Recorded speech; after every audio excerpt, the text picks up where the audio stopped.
Well, I want to welcome everybody to our May Eye on Piscataway, and we're fortunate enough here today to have our CFO, Daniel Lamptey, here, who's been with the town for a decade or more, a decade and a half, and our township business administrator, Tim Dacey. We're going to talk a little bit about, the town council adopted the 2023 budget a couple of weeks ago, and I think it's a pretty good budget. I hope the residents do. I think we thought of pretty much everything. You know, it's probably an $82 million budget and change.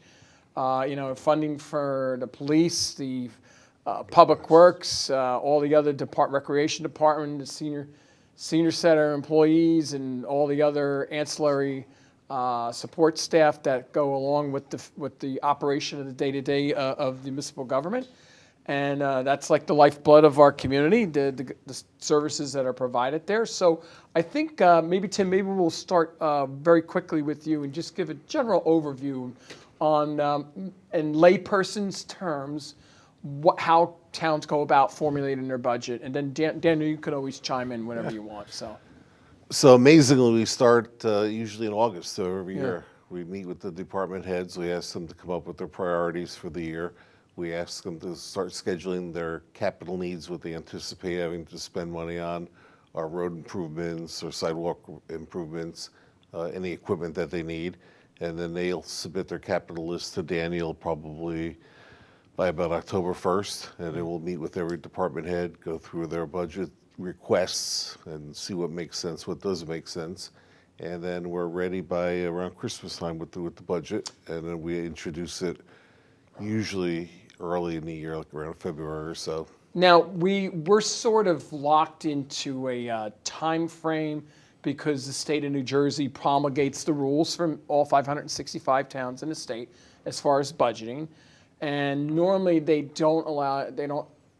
you're not allowed really to introduce until the governor does his budget message, whether he or she does their budget message. And basically, then there's normally a 30-day wait period in between the introduction and adoption. That's what we have to do legally. And we're fortunate enough, we're a lot further along. Now, towns are now just starting. Here it is, the month of May. Some towns have just introduced their budgets. And they're 4+ months into the budgeting cycle, and then they won't probably adopt until the end of June, which is a little later than what the state wants. But with that being said, through the hard work of both you, Tim, and you, Daniel, we're a little bit more, we're a calendar year budget, but we're a little bit more proactive. We start looking ahead. So normally what towns would do after they adopt their budget, then they put their capital ordinances in place for whatever construction, road projects, whereas we upfront the capital. We do it a little bit differently. We upfront everything so we could put our road projects out to bid early on in the winter and then award them in the spring, so where we won't lose the construction season on a lot of the projects with the budgeting. So we're fortunate here that we can plan ahead, and then we can actually get the work done in the year that it's budgeted for. The calendar year. For most of the towns, as you said, they'll introduce their budget, then they'll do their capital bonding. And by the time they're done with that, the construction season is they've lost the construction season. So then you'll do your 23 work in 24, your 24 work in 25. So we've got a good system here in town, and it works well. You know, I saw yesterday in the paper another larger town is looking for additional state aid, and they said that they can't adopt their budget at least until August. Until August. So by August, you're 3/4 of the way through the year. That's incredible. But what most people don't understand is that, like, if they ever come to the council meeting, they're going to see that, why do you have to do an emergency budget? Well, it's because of the way the state sets it up. So you have a 2-month window of budget, and then you have to do a temporary emergency. Go ahead. But before we start the budget process, we have a 5-year budget plan. That's the first thing, because we don't only project for the current year. We are looking 5 years in advance so that we can make adjustments, and it makes the process much easier. And then we know where we'll have shortfalls, and we have to plan against it. So as we're doing our budget, we are looking towards the next 5 years. This gives us a very good advantage. And with the budget process that we have, we start from zero. So we build up our expenses, see how much we need to run the municipal government. That's the first basis. This is why we start with the department heads submitting their request from August. And then based on their request, we look at our income. We project our income from the year, from the current year, and we know how much income we're going to get from other sources. Then the balance is funded by residents. So we have a budget plan, and it's more or less a 5-year plan. So in essence, Dan, you don't have a crystal ball, and No. you know we're very, but we're doing our best guesstimate of what we're Exactly. looking at through the trend lines. Yes. Like for instance, we kind of know what we're going to get on any given year with the hotel tax money. But however, like say if one of the hotels were to up and leave, that trend line will have to be adjusted. Exactly. And then that's a very tough revenue source to gauge because it's based on hotel occupancy, and obviously not every room in every given hotel is filled every night. So you're sort of doing your best guesstimate in the revenue stream. And included in that, for example, this year, we looked at the national trend and we saw that interest rates were going up. So what did we do? We adjusted the amount of interest that we are going to anticipate by $250,000. We look at the national trend every day and then plan our budgets accordingly. So like you're talking about hotel, if it's just a company comes up and then say, okay, we realize that they are leaving and we haven't submitted our budget, we make adjustments. So it's a rolling budget, more or less, that we do, and we do planning by looking at the national trend. Yeah. And I think that what you just hit on, Tim, we have discussions on a regular basis about revenue streams coming into the community, so it would minimize the taxes that have to be raised on the residents Exactly. in order to fund the overall government. Yes. And we were just having discussions about some companies that may be leaving town or downsizing their facilities that have a potential of a long-term impact on the revenue stream in our town. Yes, and based on the revenue stream from the commercials, we normally have regular meetings, get updates of what is going on, because the commercials form a huge percentage of our tax base, and if we don't get the revenue from the commercials, then we might have to go to the residential. But we try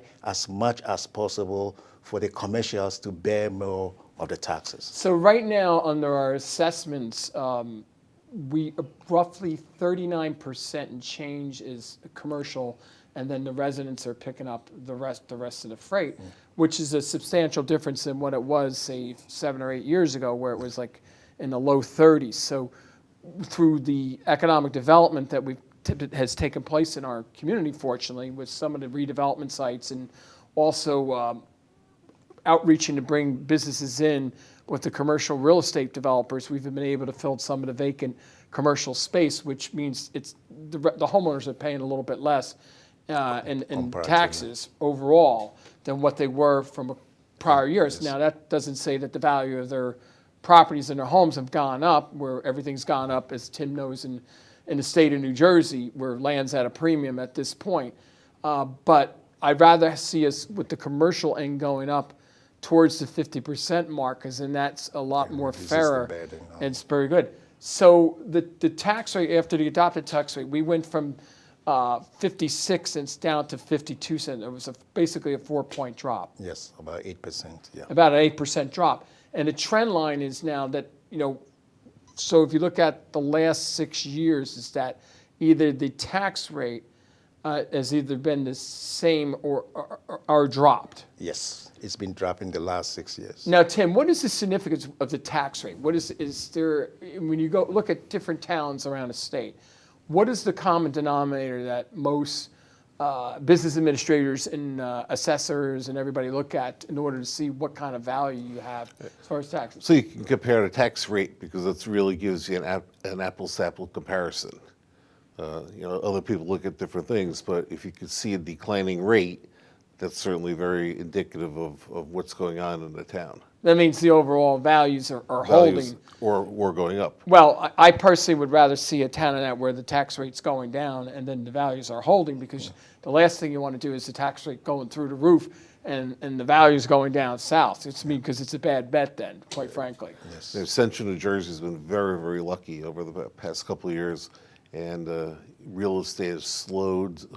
Current home sales have slowed over the past couple of months, except in Central New Jersey. Central New Jersey has held its value commercially for the warehouses side and for homes. And now, one of the big problems that is out there is that the office market has absolutely dried up. Yes. Exactly. That was happening before the pandemic, and the pandemic put it on steroids. So along the 287 corridor, which we are, you're seeing towns trying to reinvent what they're doing, what's happening, because it's not going to get any better, and it's not going to stabilize. If anything, it's going to further dissipate. And so it's going to present a financial challenge, not just for our community, but a lot of communities along the 287 corridor and North Jersey in itself. I'd say look what's going on in New York City right now, that you're having businesses, large office complexes, where now you would have millions of square feet of office space, and they're getting by now with 100,000 square feet. Right. They're filing tax appeals. And that's why New York City's hurting financially right now, right. because, and then it's a reciprocal on that, because there's a lot of the small businesses that, the little restaurants and the dry cleaners and things that cater to the day workers now, they're floundering.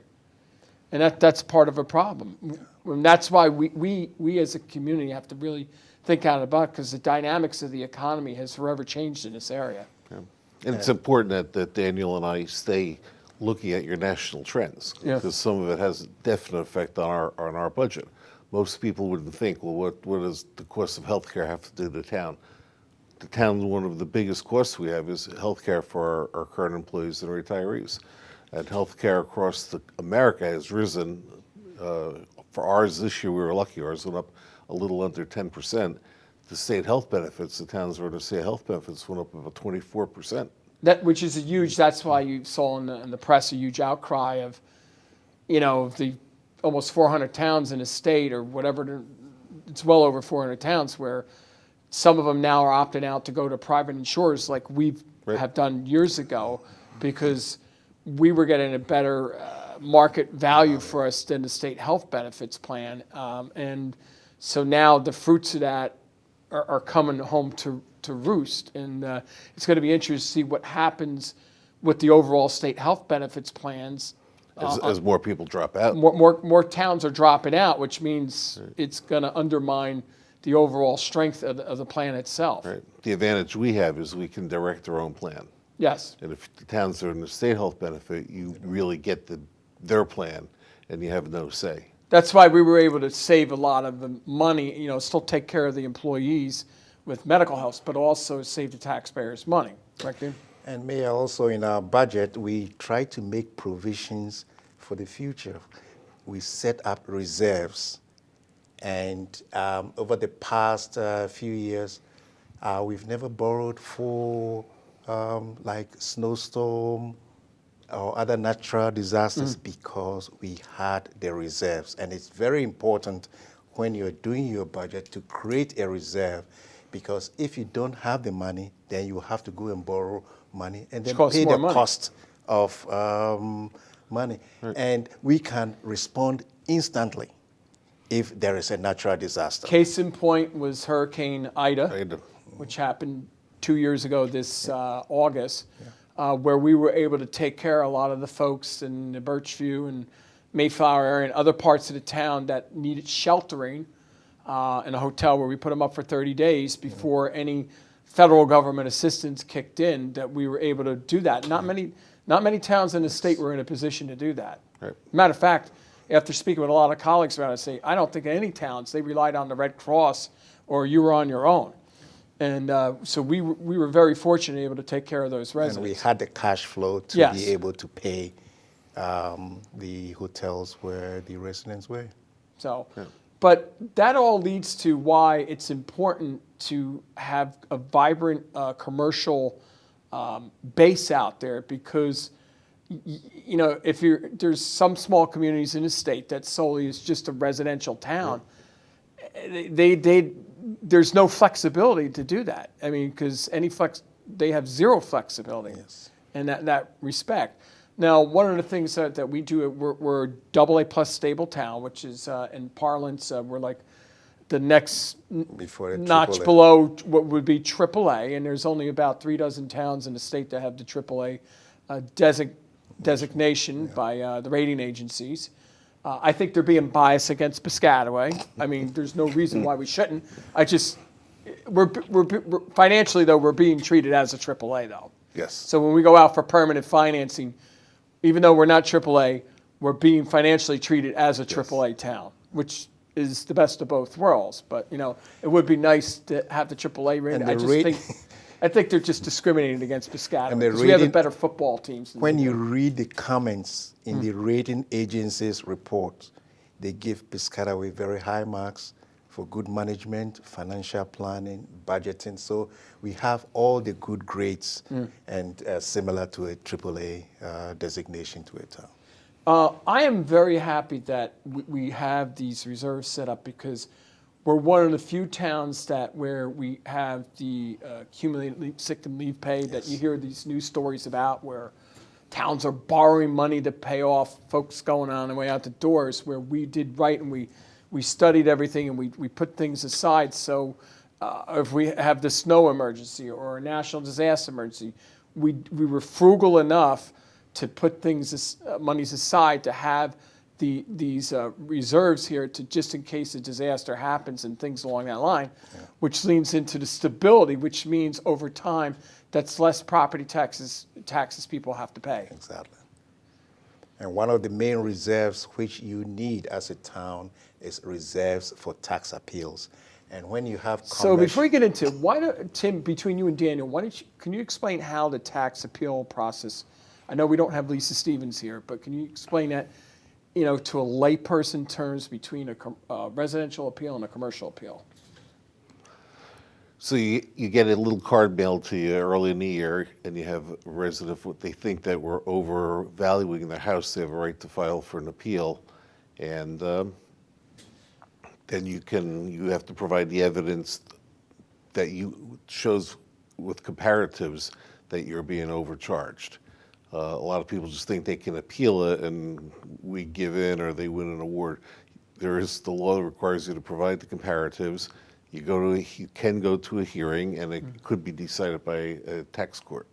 And then unfortunately for the appeals, if we have to give any money back, the town winds up refunding all of the money. And that's including whatever the school fire board district, and the county, county, school board. So what we've tried to do is we try to be proactive now, and in 2017 we started doing a portion of the town each year, which essentially keeps us current township-wide. So everybody's going to get their house reevaluated at least every 5 years, and the advantage of that is it catches the increases, but it'll also catch the decreases in case real estate prices go down, and it has really limited the amount of tax appeals that we've had. We've noticed that a lot of the tax appeals have started to drop because we're at currency. And the significance is that because if we're not current with the valuations, the corporations can easily win it in tax court. Yes. So Daniel might want to explain that. And the way the commercials are valued are a little bit different from the way the Homes are valued. Yeah. And if your tax rate, there are appeals, it means that the commercials will have their taxes reduced because your tax rate is not your assessments is not 100% of the value.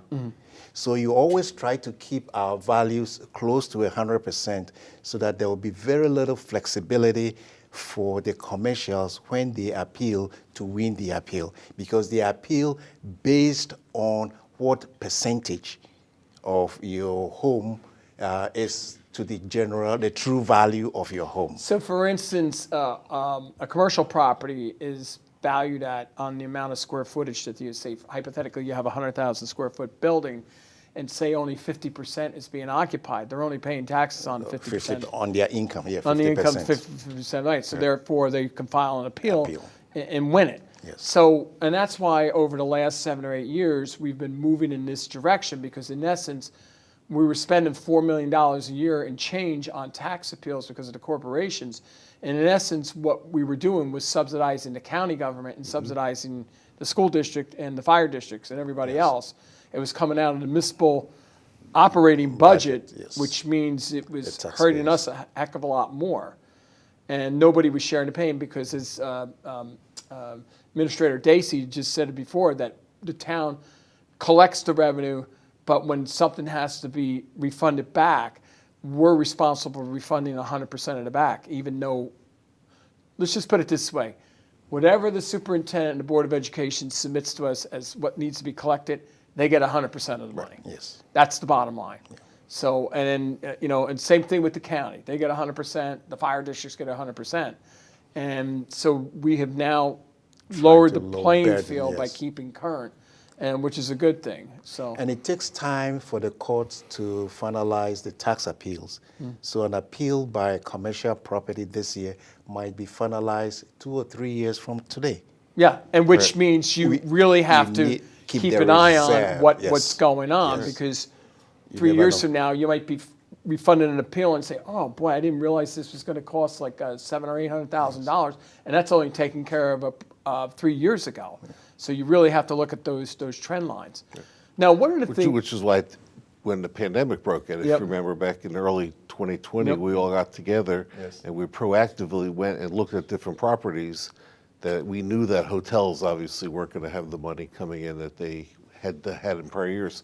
So we lowered their values, we lowered some commercial values, and amazingly now 3 years later, they're back to their full value again. Yeah. So and that was a smart move financially. We read the tea leaves, and we were one of the few towns that did that in the state. Sure. And that we we're looking cut at the trend expenses. lines. We cut expenses so that we to cut offset expenses. the shortfall in revenue. Yeah. So everybody else was doing furloughs and layoffs, and we were fortunate enough we were able to not have to go that route where most of the communities in the state were doing that. So our budget is planning, and we always plan 5 years ahead of time. This is what has given us the leverage to be able to have a very good budget. So, and you know what's coming in. So for instance, when we opened the community center, we had started planning for that 3 years before we opened it. We looked at what our expenses are going to be, we projected our revenue, and when it opened up, we were ready to go. So now the next big thing we've got coming online is the ecological park. That's correct. So now Daniel and I are planning, what are we going to need out there? We're talking to the public works people, we're talking to our parks people. What are we going to need to manage that? And that will be included in the budget for when it opens up. So it's not just cut a ribbon and everything runs automatic. It doesn't work that way. And then in this budget, we took into consideration the cost of living. And cost of living has gone high, especially fuel prices. So we took into consideration all the costs that is going up, and we are still monitoring. And if the cost continues to go up, then we have flexibility of adjusting the budget or freezing some expenses to be able to balance our budget. Well, the town's not immune to cost, even though we buy in bulk. Like somebody might belong to like a Costco or a Sam's Club or everything, but the truth is that we're not immune from costs going up too. Yes. But one thing about the tax rate, even the school district tax rate went down because of the additional revenue brought in, and then 3 of the 4 taxation districts of the fire districts. I think the only one who went up was District 4, which I got to admit they should not have gone up. But we don't know what the county's going to do, because they multiply everything 25 together. Towns, and they don't give us the final rate until July. The state passes the state passes their budget June 30th. But with that being said, there's more revenue stream coming now than there has been in the history of the town for all the taxation districts. Yes. because of all the commercial redevelopment Exactly. out there. And the library is. And the library, Tim, you might want to Right, talk right. a little bit about the library. So it's right there with the financing for Right, them. right. So when I got here in 2017, we were giving them their full tax, plus we were subsidizing Almost them.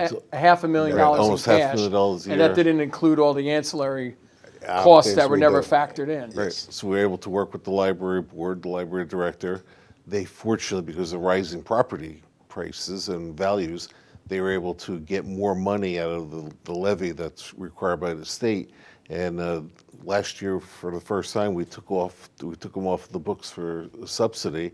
And For they the direct actually- subsidy, it for doesn't direct include subsidy, what we're right. still helping out. And but- they actually set up a capital improvement fund that we took and we did improvements at the library last year. We're doing improvements this year at the John F. Kennedy Library out of their capital improvement fund. Which, means- by the way, in the history of the libraries, that has never happened. Right. Yes. It's never happened. Right. Because financially, they're in a better condition now, like all the taxation districts than they have been in a number of years. Yes, Exactly. this year I think they're getting over $400,000 in Over and addition- above in what ad- they got. right, in additional revenue. Which we are dedicating towards improvements in the library, capital improvements. Yeah. That's where we dedicate the excess money that we think they have. And that's the capital improvement fund Mr. Dacey was talking of. So that if there are any improvements, instead of the town bonding to do it, the library has the reserve. to All right, finance. so I just want to go back to the school district funding very quickly before we close out the show. There's some critics out there who, on a regular basis, saying mayor and the council is shortchanging the school district of revenue through some of this commercial redevelopment stuff. The way we're looking at it through the prism in the books is that the school district now has had more revenue stream now than it's ever had in the history of the school district at this point. Right. The fact that the tax rate is continuing to go down. Now, granted, they did pay off a large debt service last year where they've had to use some of the money for this year's budget to fill the trough where they had a large increase for the state health benefits plan where I guess all the teachers are in. But with that being said, you know, there's more revenue stream now in the history of the town for all the taxation districts right now through a lot of the hard and tedious cultivation of the commercial base in this town that has never happened as long as I've been involved as an elected official, which is good for all the taxation districts. Yes. So the Board Ed, as you said before, the Board Ed gives us their budget and it's fully funded. Yes. Whatever they give us, they get it. It's a matter of who pays for it, not whether they get it or not. And they've had the luxury of the past couple of years to get additional state aid. Yes. Senator Smith got them, I believe, 3 years in a row, additional aid. They didn't get as much this year Not as for much whatever this year, reason, right. but the I last don't know 3 what the years they reason did. that is. But with that being said, they still had additional revenue coming in when the fact, as well as we did, and we lowered our tax rate and they did as soon. Because if they kept theirs flat and we kept ours flat, it would have been a monster increase for the residents out there. Right. So they were fortunate to get additional state aid, while the town hasn't got any additional state aid since 2008. You know, you bring up a very good point, Tim. And the last time we got additional aid in was when Jim McGreevy was governor. And he hasn't been governor since 2004. We got a small increase this Well, year. no, we got a $50,000. $50,000 Yes. last Well, year. and the only reason why we got that from the governor is because it was a state funding question where we get our revenue stream through where the utilities pay the tax to the state and it gets refunded back, that if it went below a certain threshold, a poison pill law would take effect and then that would be taken away from the state and given to the towns directly. So they did it, the state treasury did a look at all the towns, say, all right, we'll give you 25,000, we'll give you 10,000, we'll give you 50, and that'll keep the minimum threshold where the state wouldn't lose the money that they've been skimming from us for years. And in addition, in this year's budget, there was a $305,000 we got from the state for last year. Yeah. Because that money came last year, but by the time it came, we had approved our budget already. So we had to reserve it and then use it this year. Yeah. So the state just gave us a small amount of money. Yeah. So after 15 years, we're all right. But with that being said, I want to thank you two gentlemen for Administrator Dacey, our CFO Daniel Lamptey, for coming on and explain a little bit about the budgets. I know some towns still haven't adopted it yet. We're fortunate enough. And one last thing, we're one of the few self-examining towns in the state, right, Daniel? Yes. 20 seconds are left. Explain what that's about. That means we don't need a state review of our budget. We'll go through and then certify our budget, and it gives us some credit. Well, not many towns in the state have that luxury, and because the state treasury and DCA recognize how frugal we are and how we watch over our budget over the year and our credit worthiness, they allow us to You have to self-examine. meet certain criteria That's and right. reform into that criteria. And I So think that we may be, there's only be 1 or 2 towns in Middlesex County that have that. Us being one. I'll make the research and let you have it. Yeah. So with that be, well, anyway, thanks for coming on the show. Thank you, Look Mayor. forward, if anybody ever has any questions, you can either contact my office, talk to Mr. Dacey, other than budgeting, things like that. So now we're gonna move to our next segment. Introduce your family here. This is my daughter Emily, she's 4, my wife Amy, and my 9-month-old Haley. And Emily has a very important job here. Emily's gonna hold the Bible up. Okay. Everybody has to. Hold it up. Yeah, because you want to get older or you want There. Good, perfect. Okay. Repeat after me. I, James Parent, I, James Parent, do solemnly swear do solemnly swear that I will support the Constitution that I will support the Constitution of the United States, of the United States, perform all the duties perform all the duties of Office of Sergeant, of Office of Sergeant, Piscataway Police Department, Piscataway Police Department, according to the best of my ability. according to the best of my ability, So help me God. so help me God. Congratulations, Thank Sergeant. you. Good job, Emily. So, Captain, would you like to come up and say a few words? Jim came to us about 2015, if I'm correct, from a small town that many of us didn't even know of. Since he's been here, he's been able to accomplish a number of things. He's road patrol, he's been in investigations, he's a firearms instructor, FTO, you name it. He's well accomplished, he's very intelligent, and it's a well-deserved promotion. And I congratulate him. Thank you, Christian. Thank you. Thank you, Captain. Well, I want to welcome you back. We're not in studio. However, we are out at our future Piscataway Ecological Park. And with me today is Mike McClelland and Gary Oliva from CME Engineering, who've been hired to basically design our future ecological park. And right, we have a rendering of what the park is going to look like. And I think Mike and Gary are going to talk a little bit about what the expectations are, the process, questions and things like that out here. And we thought it would be better, instead of doing this in studio, that you see the backdrop of some construction equipment, as well as our Department of Public Works has been out here for the last, say, 60 days, actually doing demolition of a lot of the concrete and getting rid of some of the debris. They also have to still take out some buried vehicles that have been buried in the ground from the prior owners, which still have to be excavated, and that'll be another story. But anyway, Mike, what are some of the challenges that we're going to face out here while we remediate the site and look for the future of construction out here? Okay, so we are, as the mayor indicates, the Public Works Department is doing a good job of taking some of the below-grade concrete out that hadn't been taken out previously. That material is being stockpiled. That's part of remediation. Further areas, there's 2 areas on site that have to be remediated. Our plan is to get that work done this year and begin the construction of the park next year. Some of the major difficulties of that is obviously trying to phase the work, so if we have soil excess, we can reuse it. If we have to take it off site, we take it off site. We also have some vegetation on site that has to be controlled. Basically call them weeds. We want to make sure that. So in other words, for laypersons, they're really not supposed to be here. That's right. That's right. They're not indigenous to non-indigenous weeds, so to speak. That's right. And if you're not treat them carefully, they'll take the weed seeds and move it all over the park. And we're not talking dandelions here, right? No, Mike? it's not dandelions. No. So you don't have to worry about making dandelion wine or anything like that. So no, it's not dandelion. And but that is one of the challenges. And obviously the weather is going to be an issue with trying to go through and get the materials handled. Once the remediation is done, then we can start the construction of the park.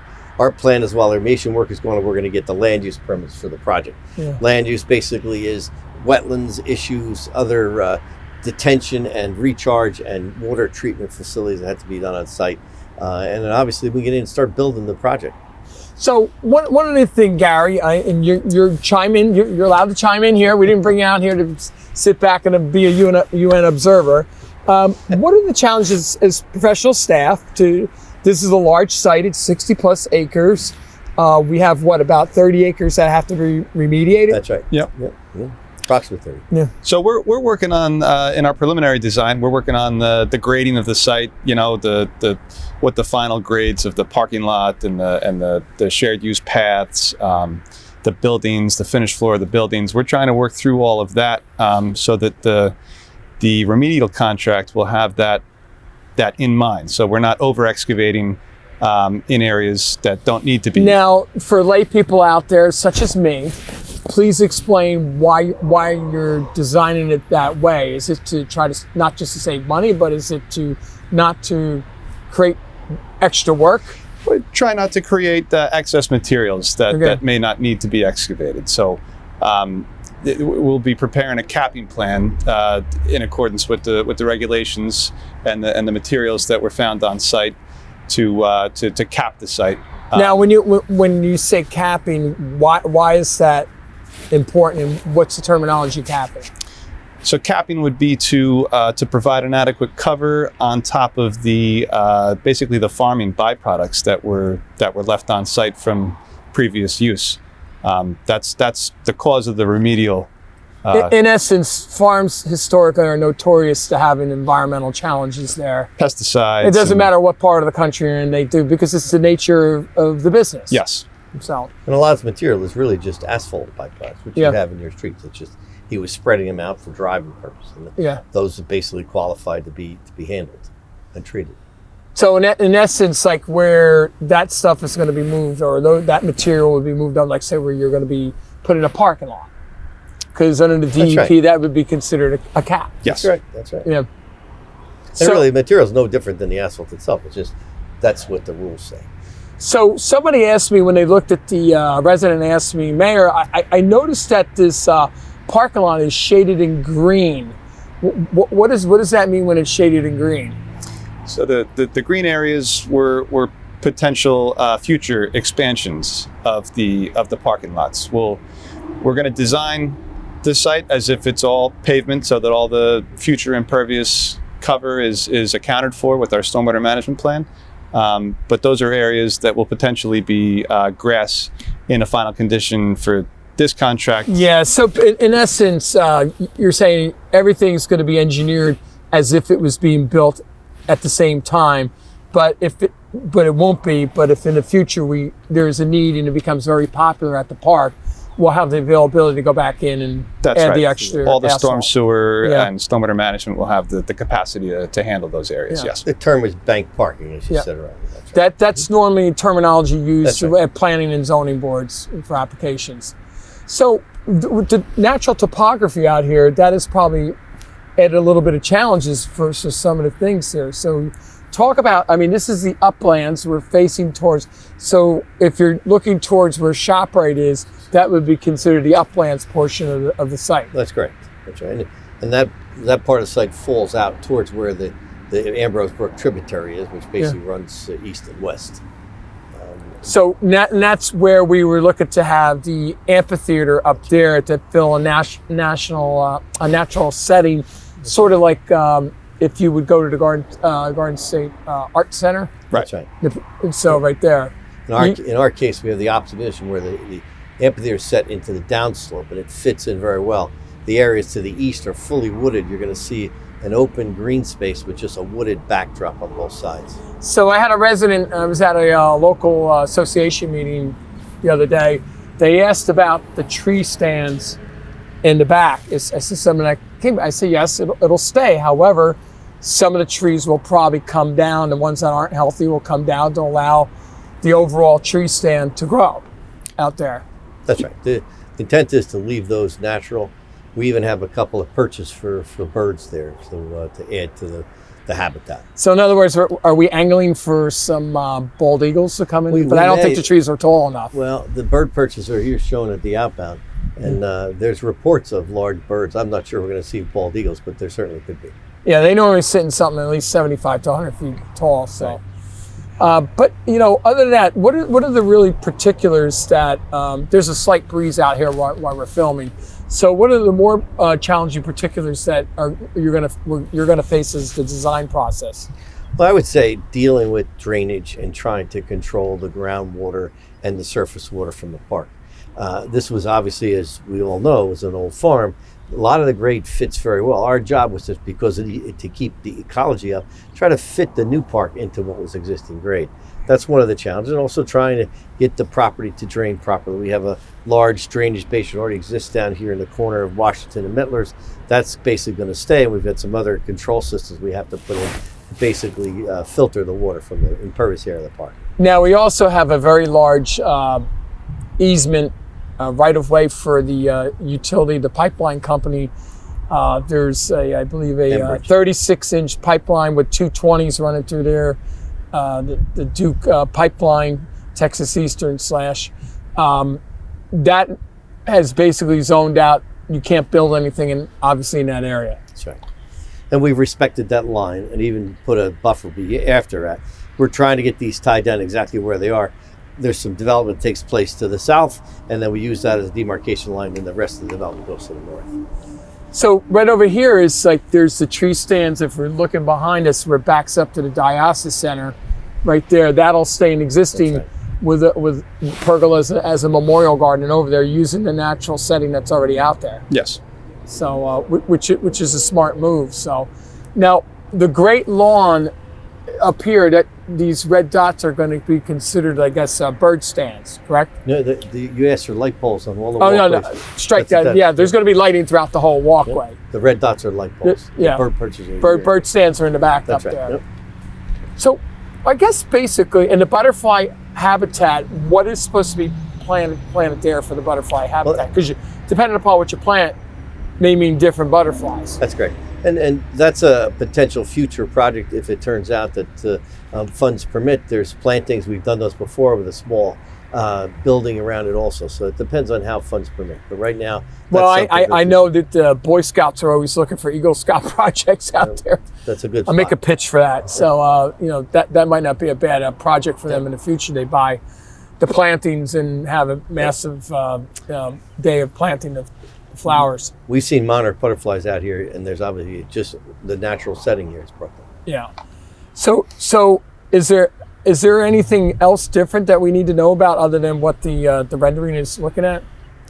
I think that timing is what we're trying to press, because once the remediation is done, we want to have our contractor right in behind them. The permitting is an issue for us because obviously we have to get the permit. So, and then put it out for bid and get construction started, hopefully before the end of this year.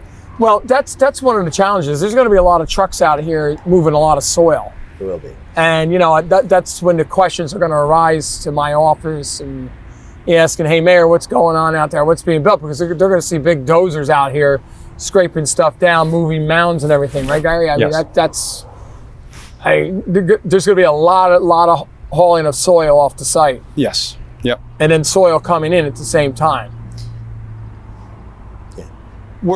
The way we're trying to design the site, that we're going to try to minimize the amount of import necessary. There's certainly going to be some removal, but that's what we're working through with the preliminary design.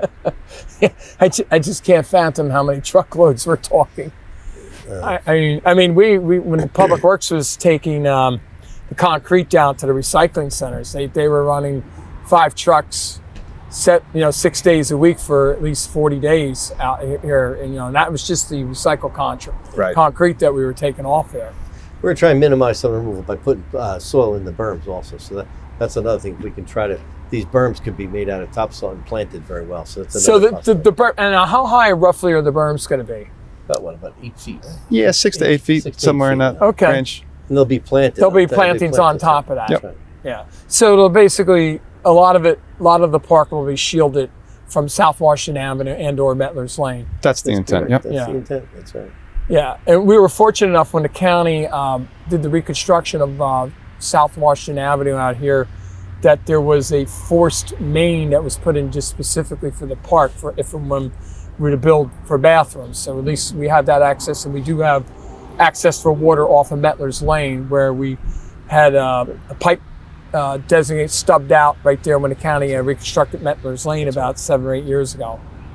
So there was actually, believe it or not, some foresight already many years ago to talk about that before we got to this stage, that all the infrastructure actually, at least the utilities are accessible. They may have to run extensions to where they have to go on site, but at least it's there. It's not like we're running several thousands of feet of pipe. So, and that has helped you because of that, we don't have to now drive pipe below the gas mains, which is a very expensive operator to go in from both ends and feed your facility that way, rather than go underneath the gas main, which is something that is expensive. And yes, it is. So, well, I want to thank both you, Mike, and you, Gary, for stopping by on Piscataway to talk very briefly. As we continue to move forward with the design of the park, there'll be much more discussion about that because, we're going to have to obviously eventually, once we get the sign off from, the environmental end on that one, we're going to go to the DEP, and then, we have to put it out to public bid out for remediation. So this is going to take quite a while. It's not going to happen overnight, but it's going to be a long-term project with much to gain once it's finished. So with that, unless you got anything else to add, Mike? It's the park and the town has challenged us to go with a different approach than most parks, where we basically are parking on the outside of the park and really counting on the ability of pedestrians to walk through the park. That's right. Driving through. That's right. That's the whole unique design because of the ecology. Yeah, you're going to have to buy some inline blades or some of those skateboards or something right there to get the motorized skateboard. So, well, I want to thank Gary and Mike for stopping by, and we're going to move back to the studio. And we look forward to the continued progress on the ecological park. Go Patriots!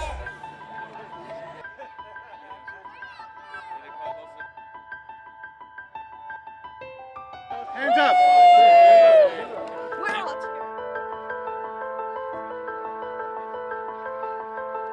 Go Braves!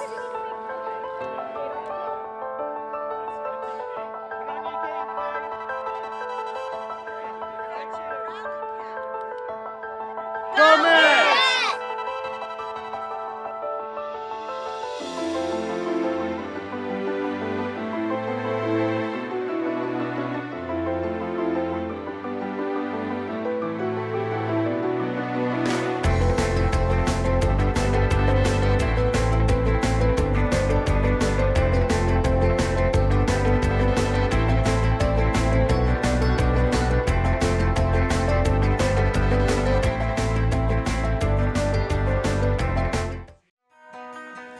Throwing out the first pitch, he's past president of the league, Lou Nardone. He's here from the Mets, will do the catching for the first pitch.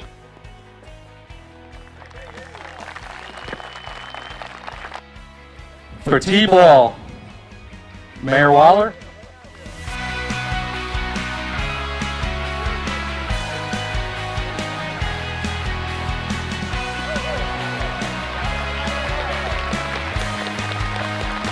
Amanda will be throwing out the pitch.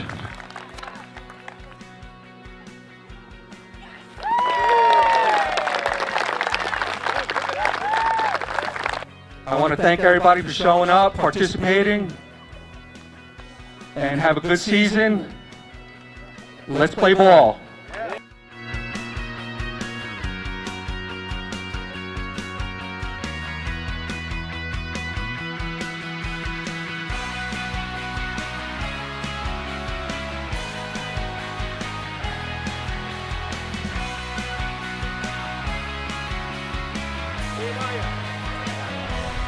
Well, we're back here in studio here, and we're in preparation for the May show. We're fortunate enough, we had just recently had the township administrator and the township CFO on, and we're fortunate enough now to have a representative from the American Legion, Ladies Auxiliary, on, our good friend Colleen Pagano here, who happens to be the person who single-handedly keeps everybody in line when it comes to the Memorial Day Parade. Nothing gets by Colleen at all, and she makes sure everything's ship-shape. So we thought it would be great to have Colleen on, since we haven't had a Memorial Day Parade since 2019. So it's going to be 4 years. And we just want to let the residents know that there is a parade. More importantly, she's calling on for a lot of things to happen at the parade, and some cooperation from the residents, and also some great things in honor to celebrate our deceased veterans, and also our living ones that will be there, as well as the folks who currently serve in the military and our armed services. Absolutely. Right there. And so, Colleen, why don't you give a brief overview what expectations are expected to be on Memorial Day. There's the two services before, and then the actual kickoff of the parade at 11 o'clock. So take it away. The actual kickoff is going to be down over where everybody knows, I hope, is going to be over by, I don't want to say the name, Arbor Firehouse, right? That'll be the actual kickoff, but there's also a service that happens. Right, the service actually happens at the American Legion, Post 261. And then there's also one before that at Veterans Park. That's going to be at Veterans Park. That service, we're going to represent the flowers, we're going to do we're going to have a little something to say, especially for you. Thank you, first of all, for having me Well, on the here. funny part is that I had to laugh. I was talking to the municipal engineer today, and I said, Mr. Herrera, having Colleen on from the Legion, can you get the contractor to commit that he'll have substantial completion before Memorial Day of the roadway, because 3rd Avenue is under reconstruction. They actually, believe it or not, today poured the sidewalks on the park side. Oh, that's a good So thing. that whole side will all be finished. They're looking for substantial completion before Memorial Day. So that should not be an issue. That's a good thing. That's a wonderful thing. Yes. Thank you for at least saying Which that. is actually good if you think about it. The timing's right. It's been 4 years, in honoring our vets, but that whole area is all brand new sidewalks, new parking, new curbing, everything right around where the memorial is. Yes, right it's going to be beautiful. Good. That's going to be beautiful. Yeah. I mean, it's always very nice there. The service is always really nice. The ceremony that you do, and then after we leave there, after we're finished with the service over there, we're going to go over to the American Legion, and that's where we're going to do the second service. And the second service there is absolutely dedicated to, our memorial servicemen and women that served for our country to give us our freedom. Yeah. And that's the area where basically the time where members of the Legion actually read from prepared statements honoring the deceased. And you are having, from what I understand, color guard going to be right, there. there will be a color. There will be the 101st will be there, as well as our own color guard that we have with the 261. Which, if I'm not mistaken, is this the first time we've ever had a true color guard of the military service in a long time? Yeah, it's been a while since we really had it. We've always had a color guard, but we're really going to have an actual night. It's going to be beautiful, you know. Well, I would really hope to see a lot of people come out to celebrate our memorial services and our Memorial Dead, because of the reason that our veterans actually fought for us to have our freedom. So we're actually marching in honor of them, and getting our community together. I think the parade is a wonderful thing. The community to be together and just to have a good time. We have over 40 different groups that are going to be marching this year, which amounts to anywhere between 300 to 400 marchers, which is phenomenal. For Which our is great. Piscataway Which is parade. great. Yes, because it's not. I think it's a wonderful thing that we're having, especially with the high schools, the Boy Scouts, the Cub Scouts, the soccer teams, all of them being together. The children that are getting to learn and to know about the veterans, keeping that alive to me is extremely important, and to our post, as well as the community. What their outreach, what they do. Now, you've been pushing for the last year. You want floats. Yes. In the parade. Do you want to talk a little bit about that? Yes, there are a certain amount of people that are putting together floats on a pad. Whether it be a small float, it could be a golf cart, it could be, whatever they choose to do as a floater. It could be a bus, it could be a car, it can be whatever they prefer, at that particular point. But they don't have to have a float. They could march. just march. All I want them to do is just honor, and that's all they have So to do. if you and want to get together. 2 miles of exercise, Yes. honoring our veterans, for a great thing, honoring a great day to honor our veterans, Yes. the parade is please. Or if you just want to sit in a chair on the side of the road, Right. watching Yeah, the parade and enjoy collect it. the candy that's being thrown out. That's right, and there's plenty of candy. Yes. There'll be a lot of candy this year. Oh, the celebration is going to be great afterwards as well. You know, to come out and So just now have a good the time. parade kicks off at in front 11 of Arbor o'clock. Hose At 11 o'clock. sharp. Yes. We're like the Navy; we like to start on time, and the Army, and all the branches of the service. Oh, I'm And we don't want to definitely leave an out any on-time branches person. of the service. You know, I'm an on-time person. Yeah. So And, yes. and you'll have your clipboard down there, making I will sure. have that, and I do have a person that's going to be down there. Hopefully, I'll have a bullhorn for Okay. them, so they can line up everybody, get them started, and hopefully she'll be on the last fire truck coming down the road, and it's going to be the band is going to be spectacular. I'm sorry for straying away for a minute, but I'm just so looking forward. Well, you know, to it's it. kind of funny if you think about it. The kids that are in this high school band right now have never marched in the parade. None of them. None of them. I think that the older ones are probably going to help out the younger ones. Yeah. But I think that's gonna be something. Yeah. You know, I hope I get the opportunity to see that because, you know, I'm so busy Yeah. that I would like to see each and every group that goes by. But I do have to tell you, it's a lot of work. I mean, I've been working on this now for about 9.5 months. Yeah. So it's nothing that just comes right up. So people think, oh, you know, you didn't have a parade, we didn't have a parade. The reason why is You just don't whip something like this up overnight. Exactly. And it's coming together so well. I am so proud of our community, so proud of Post 261. I really am. I mean, the SAL is the Sons of the American Legion, the auxiliary of the women that are there, and of course the Legionnaires. To pull together and for you to, you know, at least honor us by that is wonderful. The parade takes off, everybody comes before the reviewing stand, and then it ends up at the American Legion. Yes. And there's the famous hot dogs that are cooked by the volunteers at the Legion. Yes. And the birch beer. And the birch beer. Yep. And, yep. And that is something that everybody looks forward to getting to the end. That's right. Everybody I looks never forward heard to that. somebody complain about the hot dogs at the end of the parade.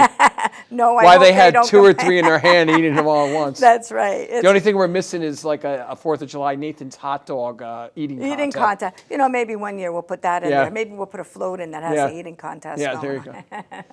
But I'm asking the community to come out and enjoy themselves, have a wonderful time.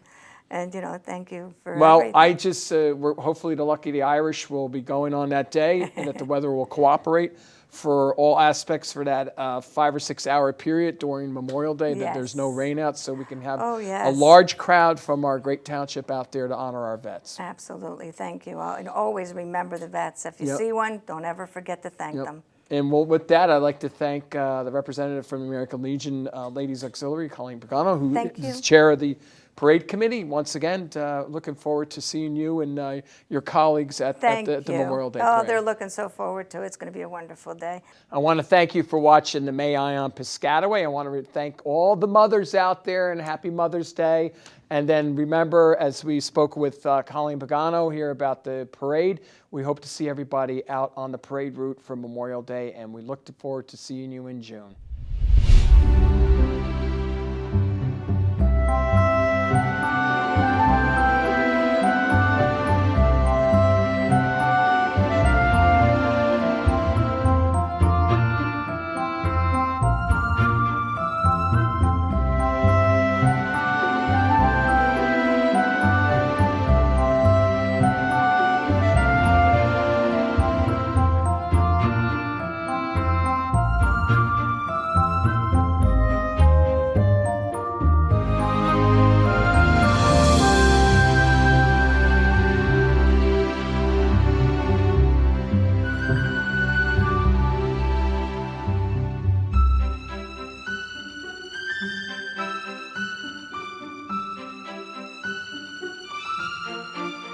Unfortunately, people do litter, and you know, it's just folks, volunteers like you that really help out. It makes the town great. So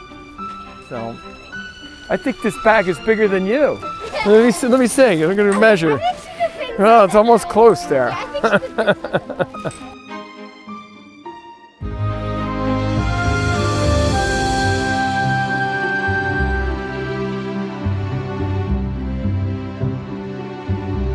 Piscataway clean.